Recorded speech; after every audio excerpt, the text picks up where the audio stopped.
China announces new sanctions against the Democratic People's Republic of Korea. The list of banned imports and exports is out. It comes a month after the UN Security Council passed a unanimous resolution expanding previous sanctions against the DPRK. CCTV's Roee Ruttenberg is following the story from our newsroom. And Roee, part of the ban appears to be specifically targeting Pyongyang's mining sector. Why is that? Well, Mike, the North's mining sector is seen as a key part of its economy, and the international community believes that mining revenues are funding a significant part of the DPRK's nuclear program, along with Pyongyang's military expenditures. Now, China's decision to include coal, with some exceptions, is still a pretty big deal. Remember, last year, the DPRK sent China around 20 million metric tons of the stuff, surpassing the supply from China's other bordering countries, Russia and Mongolia. That sort of economic consideration was one of the reasons some experts were uncertain about China's will to enforce the UN measures.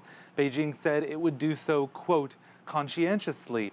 Now, China's nuclear envoy was in Tokyo on Tuesday, and there he was reiterating Beijing's commitment. We had a frank conversation about denuclearization, peace and stability on the Korean Peninsula, and the resumption of six-party talks. We also had a deep discussion about the comprehensive and complete implementation of UNSC Resolution 2270. The Chinese and Japanese sides agreed to maintain close coordination on these issues. Now, aside from the sanctions, China has been urging for a resumption of the six-party talks as a way to resolve the issue diplomatically.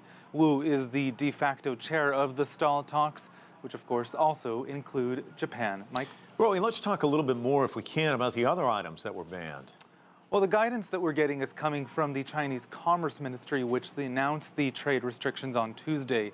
Banned imports included things like DPRK gold, rare earth elements, the country is believed to have some of the largest deposits in the world, and several other raw minerals. Banned exports, those are items China now won't send to its neighbor, include jet fuel and other types of oil products that can be used to make rocket fuel.